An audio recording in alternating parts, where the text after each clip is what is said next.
So give me one moment. I'm asking everybody because I'm finna go live on the podcast. I gotta do an announcement here.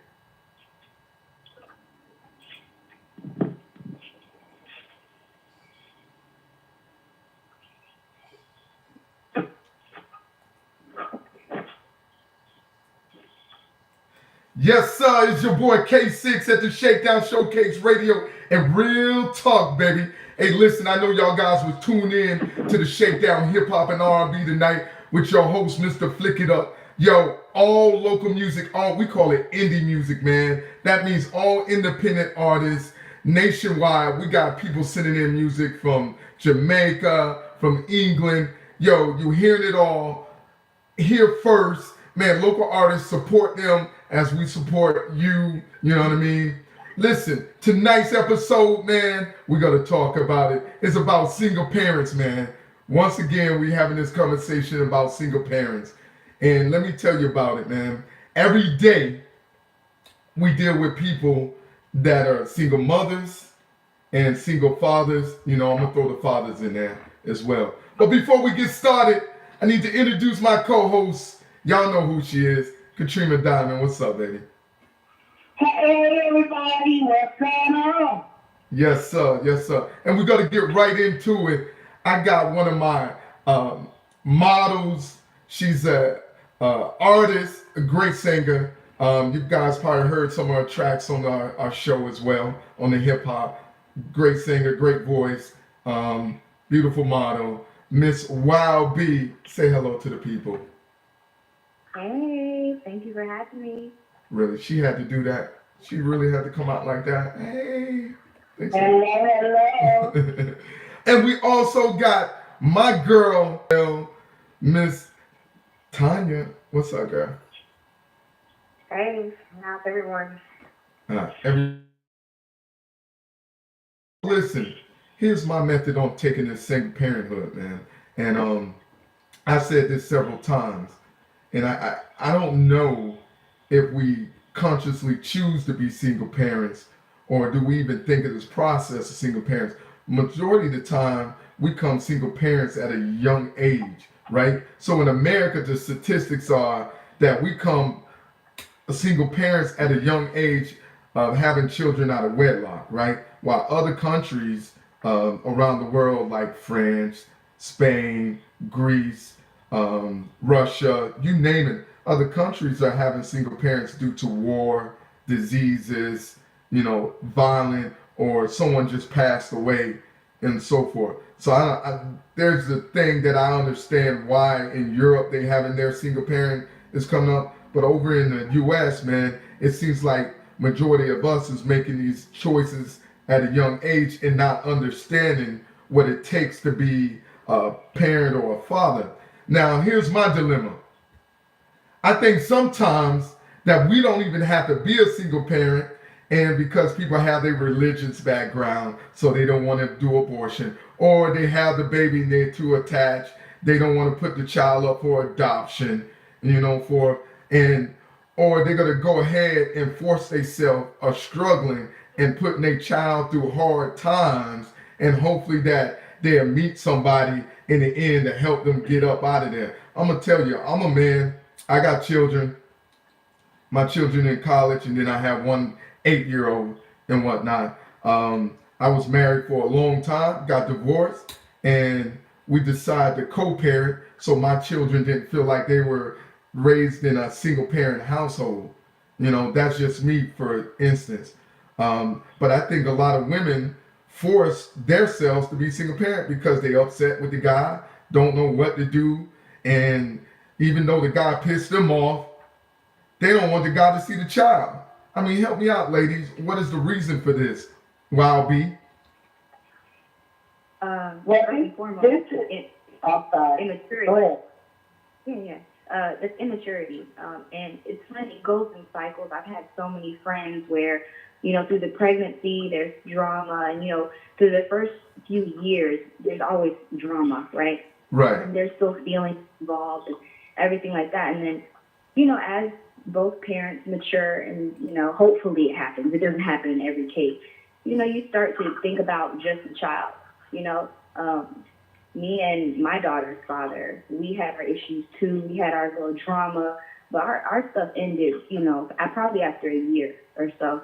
And I'm happy that now that we're able to co-parent. He has a wife now. We're all the petty shit, all the drama is out the window because we just think about the kids. A father not being able to see their child. If the child is in danger, it's always wrong. I always think it's wrong. And even when me and my daughter's father had problems, I always told him, you're always welcome to come see her. You're always welcome to have her. Whatever happens between us has nothing to do with her. If she's not in danger, and I know he's going to protect her. He'll put his life on the line. But even though you said that he was always available to come and see her, how true was that? How true did you allow him to really just come? I mean, what was your rules and regulations? Okay, so starting off, it was, I would like whatever woman's going to be around, and that's usually what sparks and stuff too. Whatever woman's going to be around, if you're serious about her, I would like to meet her because I would like to know the type of energy my child's going to be around, and I feel like that has to be a very adult conversation and situation, and it doesn't have to be, I want to see who you dating, so because it's a personal thing. It can't be that. It really has to be. You really have to be mature about it and honest. And I'm a very big energy person. I protect my energy. I protect my daughter's energy, and I really believe in that. And I don't want any toxic beliefs or any toxic people around us as much as we can help it. As far as your question before. It was very true. She was always welcome to come see her, and always welcome to take her. Now, what the problem is the intimidation, the attention. That's what made him feel uncomfortable to come around, And I can completely understand that because when you don't feel welcome, when the vibe isn't really there, you don't really want to come around, and that's where you have to start growing up as parents, or growing up and really either going to a place where both people feel comfortable, and we had to go through the lawyer stuff. Like, we didn't speak, we spoke to lawyers, but that we both got tired of that. Like, why am I gonna keep this lawyer on a retainer just to have a simple conversation with you to drop off our daughter? To plan a birthday party, it gets ridiculous. And once both parties start feeling that it's really just ridiculous, and we both grown enough, and we both are past all the emotions and all the petty stuff, it's enjoyable. Like, me and my daughter's father, like, we're friends now, finally. You know what I'm saying? I can really say that we are starting a new chapter in friendship. We're doing goals together. As far as me, I'm checking him on his goal. He's bringing his wife into it. We're trying to grow. But to me, I'm gonna tell you, when you got to check into his side, his wife, his girl. I know I get it that you want to make sure your child is in a safe environment, and if you feel that the father is doing his job and he's going to keep the child safe, what that wife is doing or he's doing with the wife or doing with the child, you have no business of being in the household, or you're just trying to be nosy of what's going on in the household.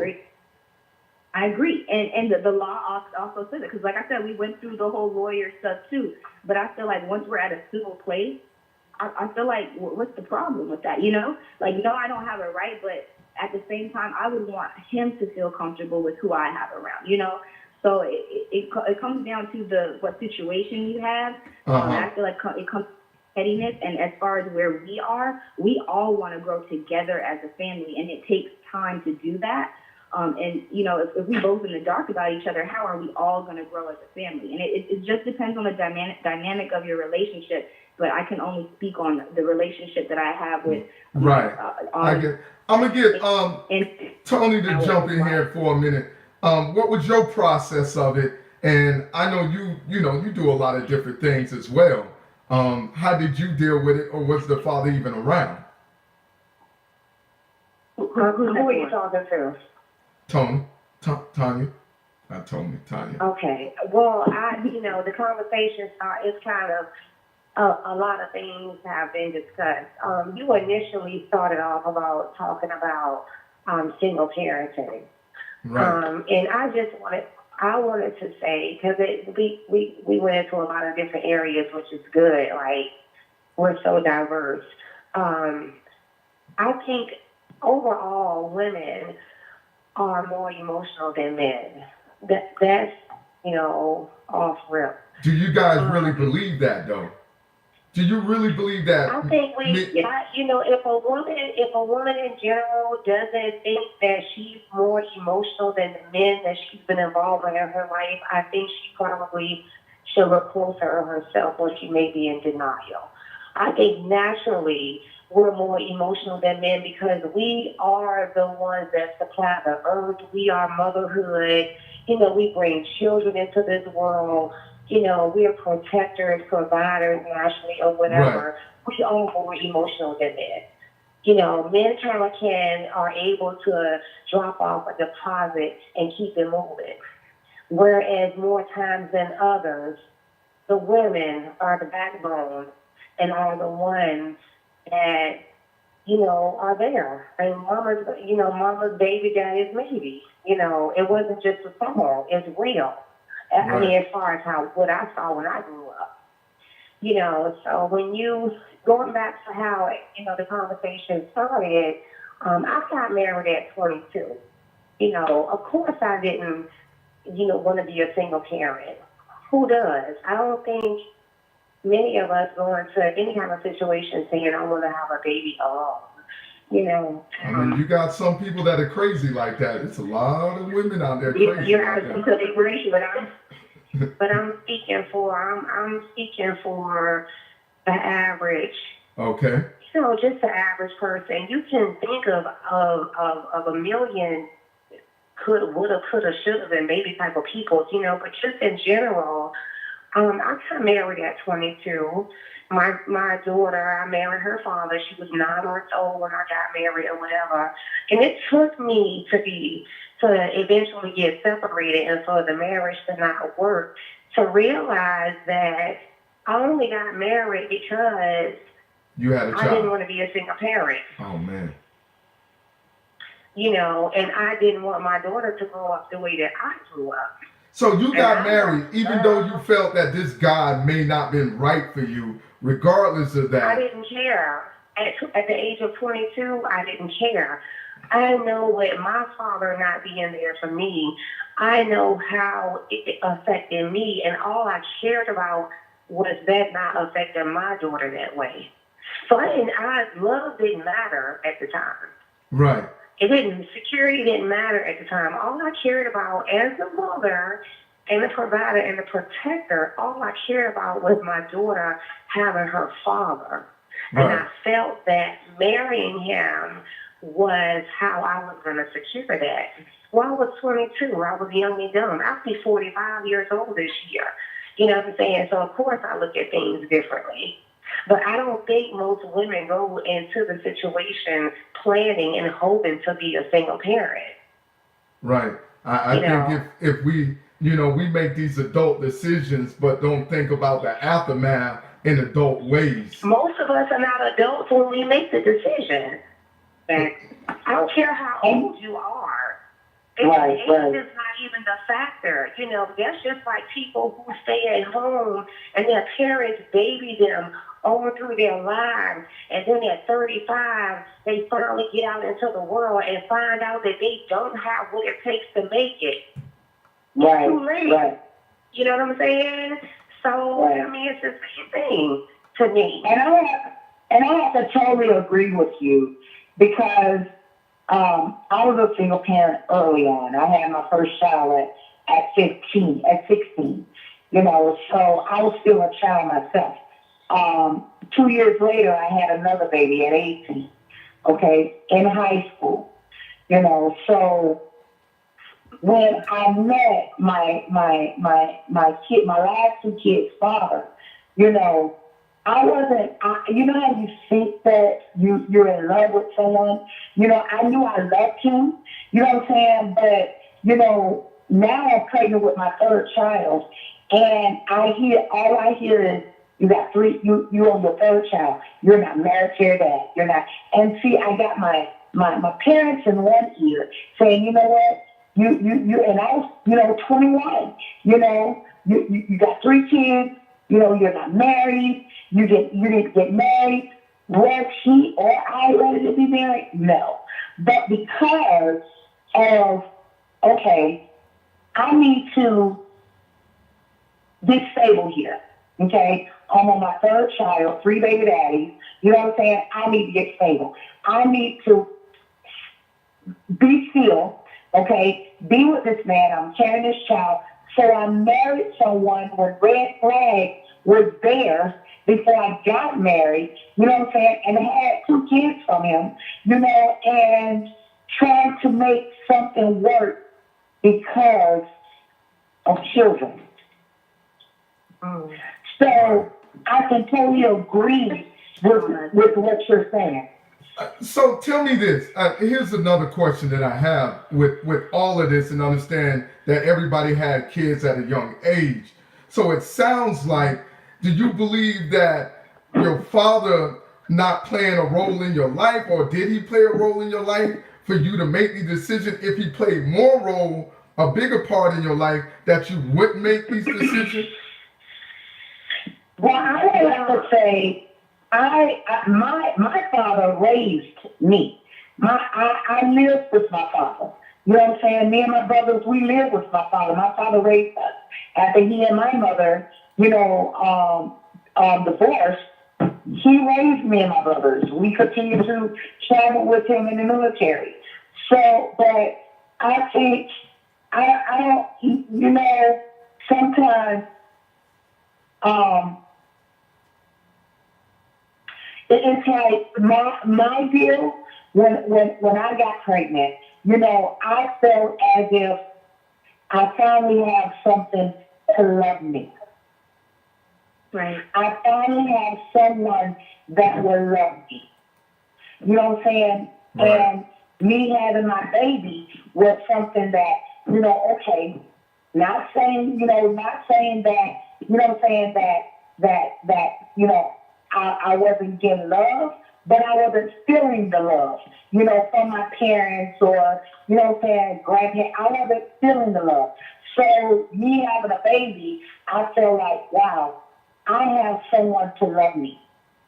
So the bottom line is that you weren't getting the love that you thought you were feeling from your parent. So it seemed like it played a factor. Wild B, did it play a factor in you that you weren't getting the love, or did you get the love, no love? Well, you know what? I can say I could definitely relate to what she was saying for sure. I was the black sheep in the family. I was the person, and still am the person going against the grain and the you know, the outspoken one and all that. So I would say I agree with that to a certain degree. But for me, I was pregnant first, and I had a miscarriage, you know, and at that point I didn't have a choice, you know, like I just got the news and I was like really, you know, back and forth of like, oh my gosh, what's going to happen? I was 18, just graduated. And then when I had a miscarriage, that choice was kind of taken away from me, and that's how I felt. And then I got pregnant again, and it was kind of a no-brainer after that, you know. And I'm not sure if I would have had a choice before, would it still been the same outcome. But I know I just felt, I don't know, I felt hurt, you know. And by the miscarriage is what made me keep my daughter, honestly. But yeah, there was there was a lack of love. I had my stepdad in my life, which I love him so much. He's there for me. I can talk to him about anything. But I think the main determining factor was, Right. for me, was I didn't have a choice at first, and I was still hurt by the first pregnancy. So the second pregnancy, I was like, yes, I'm doing it. Right. Okay. So go ahead, Tom. No, you go ahead, because mine was probably going to get too deep. I just, you know, I was told that I would never have any children. You know, when I was 15, I was full of tumors. So to the point where the doctor told my mom when she turns 18 and she's of legal age, I want to give her a hysterectomy. We opted out. He said I would never have kids, blah, blah, blah. We opted out of the hysterectomy or whatever. He told me I would end up with cancer one day.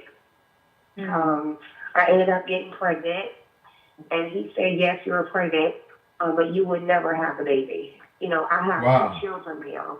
You have And I say, yes, ma'am, I have 2. I have one that's 23. Well, she's turning 23 this year. We hung out today, and I have one that'll be 15 in July. You know, and I think it's more than baby daddies. You know, a lot of times we judge young girls. We don't know. I was told at 15 I would never have children. You don't know everybody's situation. Right. You know, and just to get pregnant, I don't care if I would have got pregnant by Joe Schmo. I probably, honestly, would have been happy and would have done everything I could to have my baby because I was told I would never have kids. And you know, I ended up with cancer. I ended up with 3 types of cancer in my uterus. I had to have a hysterectomy. Wow. I can't have no more kids. But I was blessed with 2 children. You know, look at God. So Look at God. look at him. Look at him. You know, Oh my God. Can you do it? we prejudge. We look at young black girls sometimes and we prejudge, but we don't know what they were diagnosed with at 15 years old. So I think sometimes we have to get deeper, you know. But when I was with my daughter, my older daughter's dad, and I got pregnant, I kind of, you know, looking back after the fact, I'm older now, and it is what it is. You know, I didn't get married for love, and that's what it is. You know, Right. I love him. Right. I had a child by him. I love him, but I didn't Right. marry him because I love him. I married him because I didn't want my child to grow up in the single Right. parent household that I. When I got married for the wrong reasons, and Right, because I right. said that it didn't last, you know, Right. it was over very quickly. You know, and guess who suffered? Not us. My child suffered. You know, Right. because I got married for all of her. I would have rather for her to grew up with nobody there from day one than for him to be there for 3 years and then all of a sudden he was gone. You know what I'm saying? That's worse than never having Right. somebody there than for him to have to be gone all of a sudden. You know. To me, it still sounds like the bottom line is it's a lack of the male figure in the life. That's my opinion on it. Here's my in thing. general, I don't think it's directly by male figure. I think it's important, but like I'm so tired of giving men all this all this credit. You know what I'm saying? Right. Like it has to do with self-love. You know, yes, it needs to come from both the father and the mother, but I think instilling self-love in your children is the most important thing, you know, because we don't need to be looking for love anywhere else, honestly, till we find it within. And it's cliche, but it's really what will keep you going, you know? Right. So And it all boils down to knowing your worth. You know what I'm saying? Right. Knowing your worth. You know what I'm saying? And you know, that self-confidence, that security about yourself. You know, at that time, at that age, we was insecure. You know what I'm saying? We didn't know our worth. You know what I'm saying? So that's why a lot of times, you know, we make the decisions that we make because we're unsure. We're not secure. We didn't know our worth. So that's why we was in the situation that we were in. As having a daughter, I'm really getting tired of pushing the narrative of we need a man for love. You know what I'm saying? Whether it's from our father That's or right. from I'm really like, and that's what's wrong with a lot of our little girls. That's what's wrong with me growing up, feeling like I need that from a man, whether it be my dad or whoever. That's not true. You need to, like, self-worth, what she said, like, that's what needs to be pushed. I agree on that part. You don't need it, sweetheart, but let me tell you something. It makes a difference. It does. It makes a difference. I agree. I'm not saying you needed to. If you didn't have it, then obviously you made it out okay and you were good without it.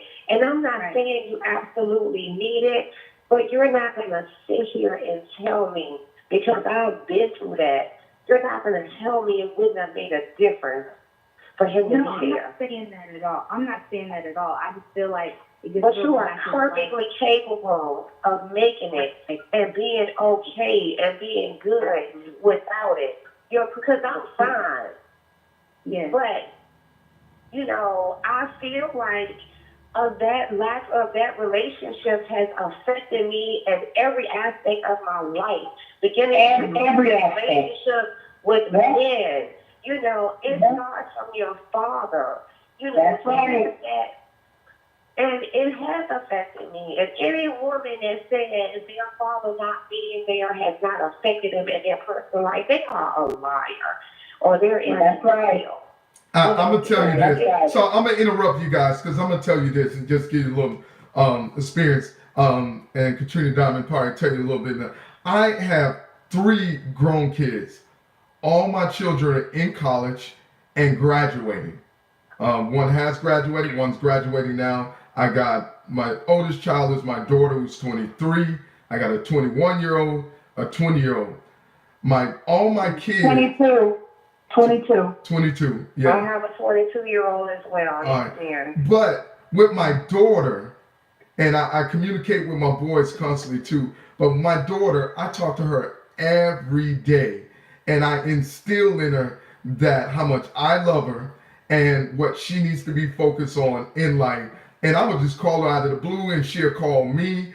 We build this rapport from a child, from when she was young. I was constantly involved in all my kids' lives. So anything that they were doing or had going on, they'd tell me. I tell you the most freaked out thing that ever happened to me when my daughter came to me and said, "Dad, I'm thinking about having sex."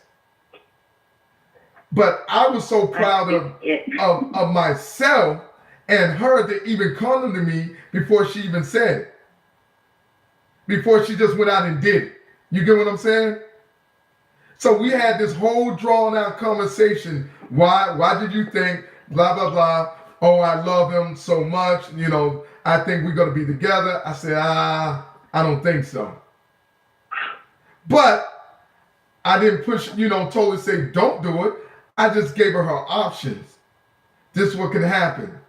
This is what the process or the outcome could be. I want you to protect yourself, so on and so on.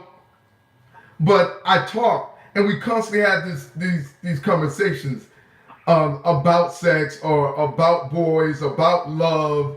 You know what I mean? By me constantly showering them with love as a father.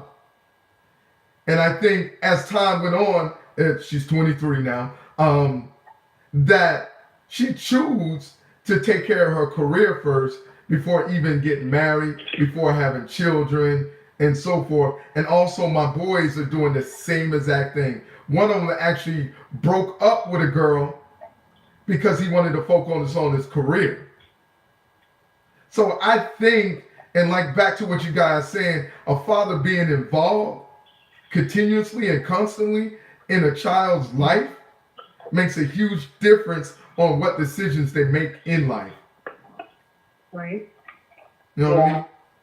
Well, and go ahead. I'm sorry. No, go ahead. Go ahead. And I have to, say that, even though, I still, even though I was raised in a house with my father, I still felt like I was missing something. You know what I'm saying? So even though my father was there, I still felt that I was missing something. So, I mean, it could be a negative and a positive. You know what I'm saying? Because, I mean, I still didn't feel like, I was getting what I needed, you know what I'm saying, from my father. I don't know if it's because he works all the time, you know what I'm saying, but I still didn't feel like I got it, you know what I'm saying? So even being raised up in the house with my dad.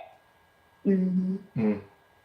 I got Reflecting back now, do you know what it is that you're missing, or that you were missing?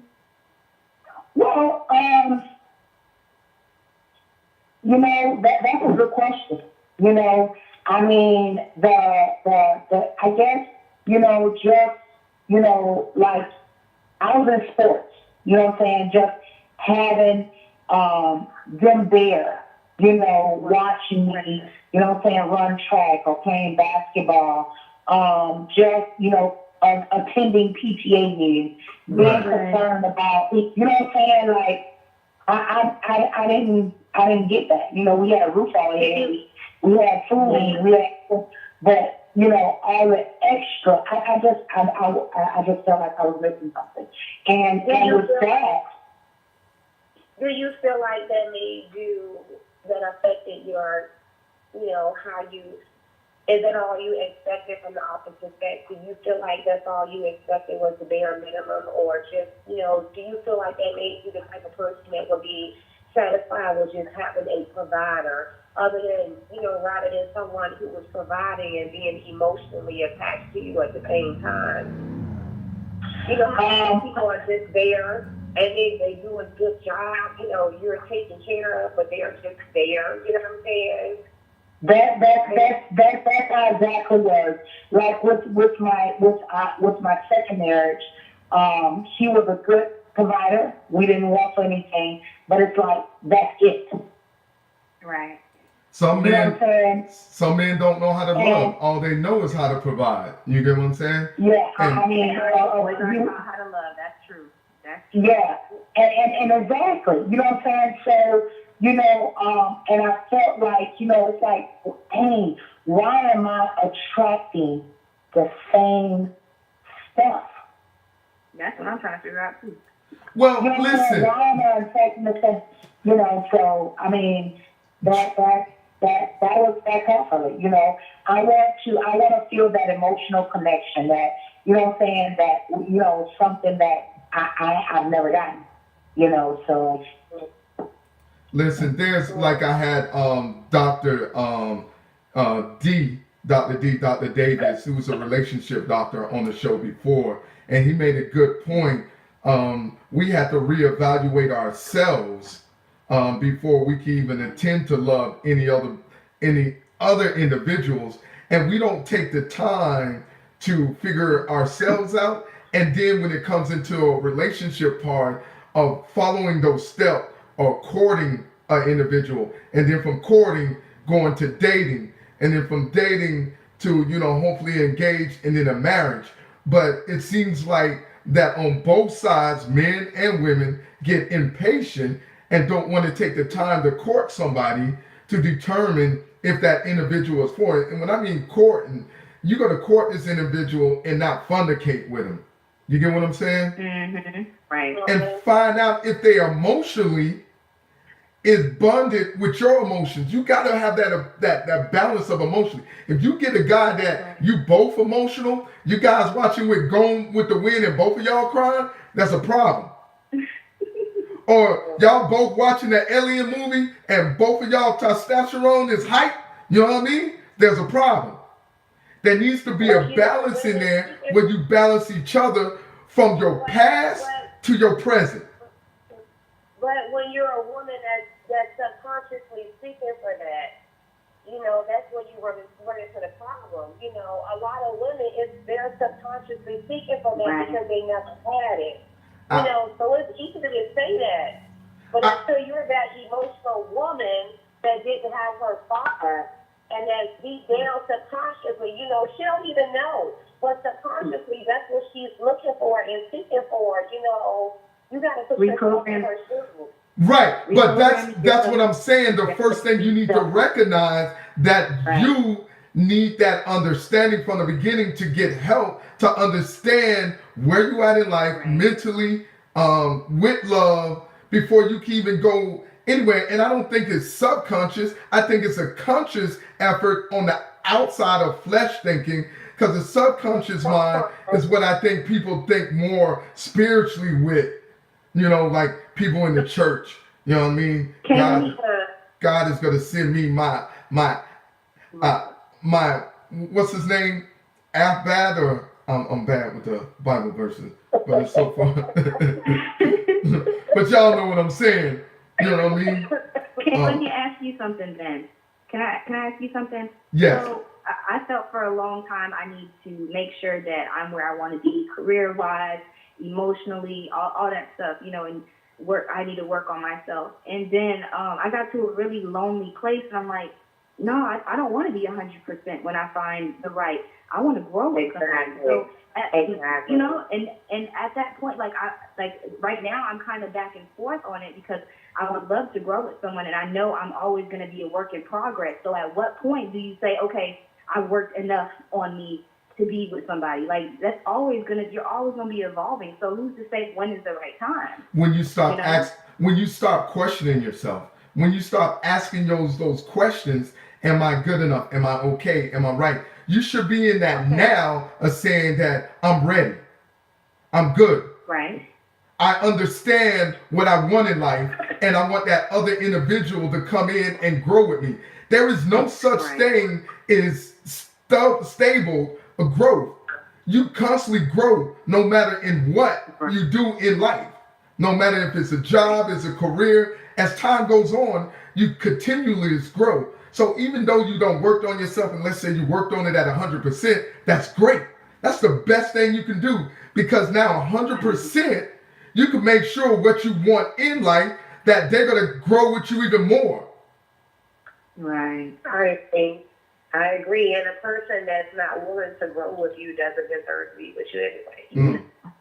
So, no. I agree. You know, nobody's perfect. Anybody that tries to act like their relationships are perfect or whatever, they are lying. They are damn liar. You know, nothing is perfect, but you know, you trying to find that person that has enough. You know, just enough that you can work with. And you build with them and grow together. Because we're not, how can you look for the perfect person when you ain't perfect yourself? You know, we all have flaws and our issues or whatever, you know. I got to make an announcement real quick. I want to appreciate everybody tuned in right now to the ShakeDown Showcase Radio Real Talk segment right here, right now. Make sure that you go to our website, ShakeDown Showcase, and send us an email. We'll send you newsletters for any events that we got coming up. All the things that we got going down with the ShakeDown Showcase. Make sure that you go to all our social medias. Make sure you follow us, man, and we'll get right back to you. Any questions that you have, feel free to comment, leave us a drop email, man, and we're glad. We appreciate the love. We appreciate you guys following us. With this show, this platform, man, is growing faster than I expected.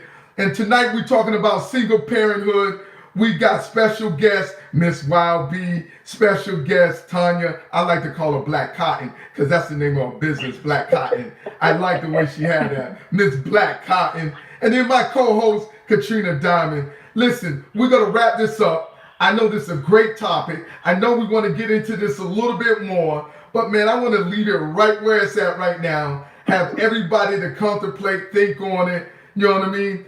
Any questions that you guys have for these ladies, or you got questions you got for me, go ahead and leave it in the comment box. Go to the website, shakedownshowcase.com. Drop us a newsletter, drop us an email, sign up. We'll send you a newsletter or we'll respond back to your comment. You can also call our show as area code 346 DA Shake. And Katrina Diamond knows that number by heart. Area code 346-327-4253, man. You can call, you know, just leave a message. And if the message's good enough, we'll play it on air live, right here, right now. You know what I mean? So, Wild B, any final words for the people? Regardless of whenever you have your babies, keep chasing your dreams. The best thing you can do for your babies is to show them passion and love and never giving up. And that's what I'm showing my baby no matter what. I'm always going to do what I love, and I'm going to push her to do the same. I'm going to support her to do the same. Yes, sir.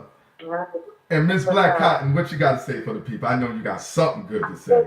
I just want to say, you know, in addition to what the young lady said, you know, let's not prejudge each other, you know. When you look at that 17-year-old mother, don't assume she was being fast. The doctor could have told her she would never have kids. You know, just let's not prejudge. Be there, mentor, be positive, and shed a light on somebody's life and be there for each other. Yes, sir. Yes, sir. And Katrina Diamond, baby, what you got for the people? Hey, I have to piggyback off the two young ladies. You know, even though you have kids and if you have them early, don't let that stop what your goals are, what your dreams are. keep pushing, keep striving, and you can do it. You can do it. Just don't quit. Don't quit. If it doesn't happen and it pushes you back, it's just a delay. It doesn't stop. Because you can get whatever you put your mind to, with or without a child. So y'all stay focused, single moms.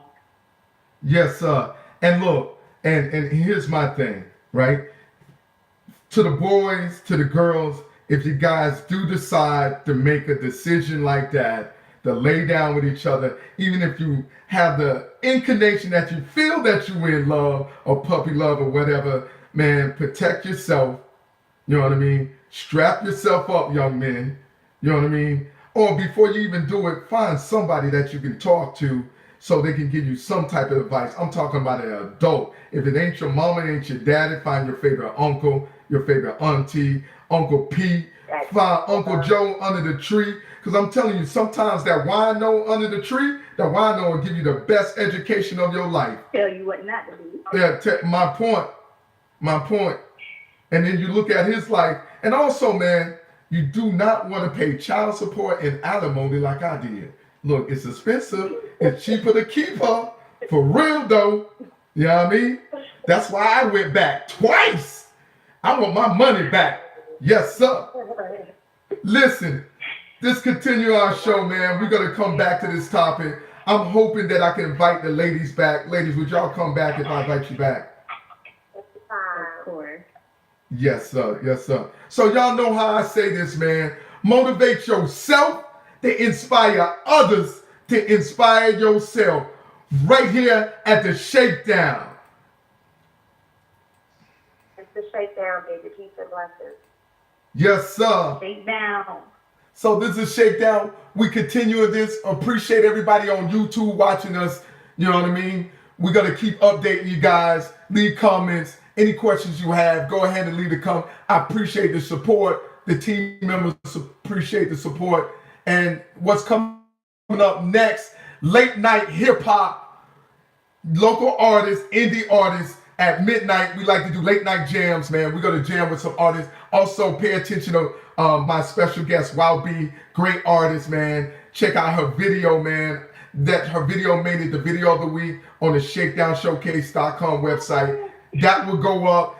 You guys got to check it out, man. She mixed it up. I'm loving it, man. Wild B, she mixed it up, man. I'm loving the video. We're going to share the video. You guys got to check it out. Show support. Show her love. She from the O, even though she in the A right now representing, you know what I mean, doing her thing. Right.